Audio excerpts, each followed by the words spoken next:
Good evening, friends, and welcome to evening prayer with the folks from Trinity United Church in Prince George, British Columbia. We're really glad that you're able to join with us this evening for evening prayer. Wherever you find yourselves, it's comforting to know that we can gather together each evening to name the realities of the day as we've experienced them and hold one another and our world in prayer. That's really what the tradition of ending the day with prayer is all about. It has served Christians well throughout the generations. It's a way of grounding ourselves in the reality of what has been while acknowledging the hope of what is yet to be. It's a way of making sure that those things that bring fear and anxiety and anger and frustration and despair into our lives lose some of their control over us. And the things that bring hope and joy and peace and love and compassion and understanding into our lives gain a heightened kind of focus. And so we gather for prayer on this, the 14th day of April, and we name the realities of the day that has been. In many ways, not much has changed. It's as if Easter didn't really happen. We had Good Friday. We understand what that's about. We understand being mired in that moment of fear and anxious anxiety where we don't really know what's coming next because our whole world has been turned upside down. That's, in many ways, the COVID experience. We understand that from the point of view of people having lost jobs and from folks who are wrestling with how to be near loved ones as they are dying and how to grieve those that have, how to maintain physical distancing while at the same time making sure we don't become even more socially isolated. Those pieces we understand. Those pieces we can wrap our heads around. And yet, there are signs of amazing things happening. And so we want to remember those as well. Other than that, we risk losing our sense of who we are as people of God, as people who try to walk in the way of Jesus. And so we remind ourselves of the good in the world, of those that continue to help their neighbors, who continue to smile at cash registers even when we know on the inside they definitely don't feel like smiling. We remember those who continue to go to work because they've been named as essential service providers, and those who stand on the last line of defense against COVID and countless other illnesses and disease and medical conditions. It's an interesting world we live in.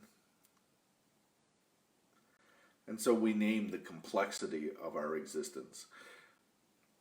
We name that for many of us, it is really not either or, but some hybrid amalgam of both.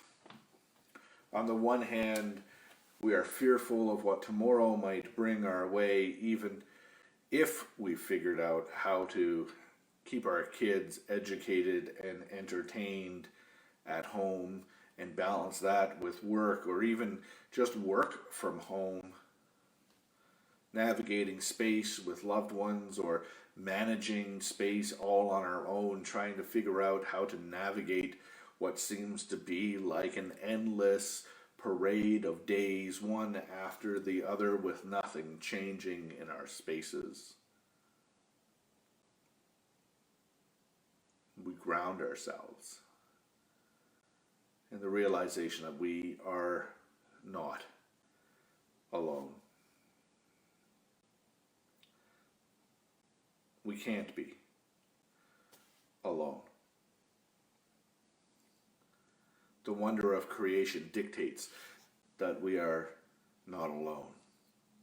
Quantum physics dictates that we are not alone. The resonance of our hearts, of our breathing, of our being affects those around us in tangible ways. We are more than the sum of our parts, and yet we are the parts of our whole. And so I thought today, as we somehow transition out of Holy Week and into the post-Easter season, that I'd share some pictures with you of what I consider to be part of home. Pictures from Fogo Island in Newfoundland. Pictures that I find help me remember the amazing breadth of God's grace and love for all of us. The diversity that exists in creation, the sheer awe-ness of it all. The wonder that we are never alone. And so I give thanks for these images. The reminders of God's never-ending rainbow that creates space for each and every one of us, for you and for me, that connects them all, the one to the other, weaving a tapestry that shapes and holds and molds and challenges all at the same time. And so this evening we gather in prayer, acknowledging the wonder of creation, the challenges of day, and how we are connected the one to the other. And so even though we're physically distant from one another, we take a deep breath in and out, and in so doing acknowledge that God is with us. And we take another breath in and out, and acknowledge that we are fully present in ourselves. And a third breath in and out, acknowledging that we are fully present in the moment of prayer with one another. And so we relight our candles, reminders of Christ's light in the world, and our willingness to embody that love and compassion and care for our neighbors. And for us here in Prince George, we put hearts in our windows as another enduring reminder that we love and care for our neighbors, and both the challenges and opportunities that we all face. And so we join together in prayer.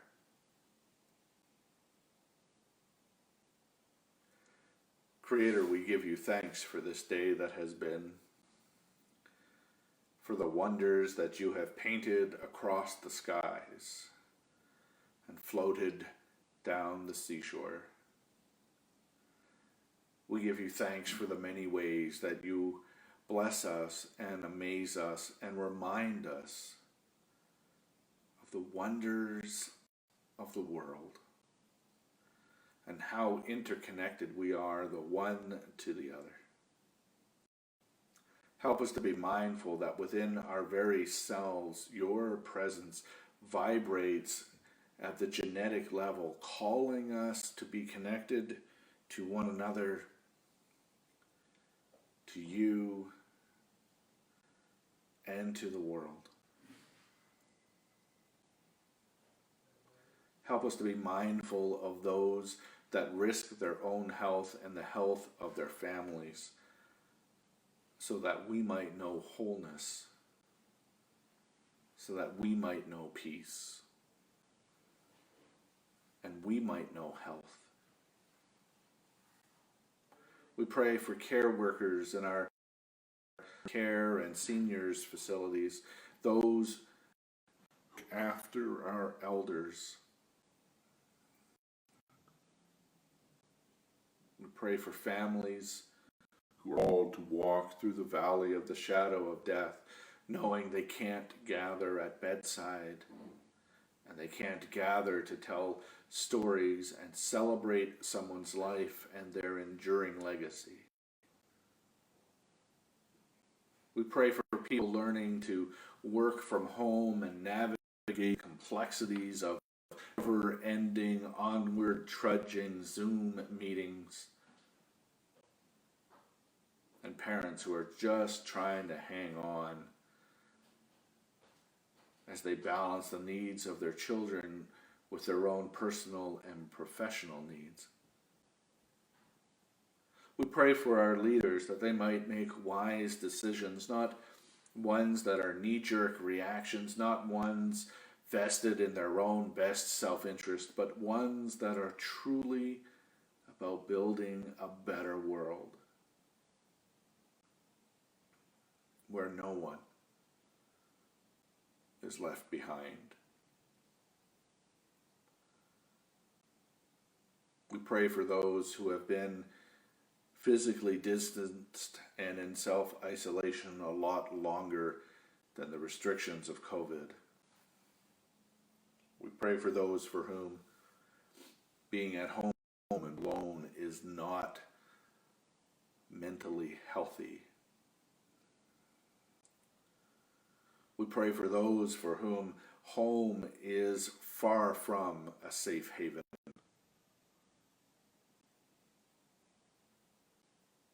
Those who will spend this night worried about violence against their person.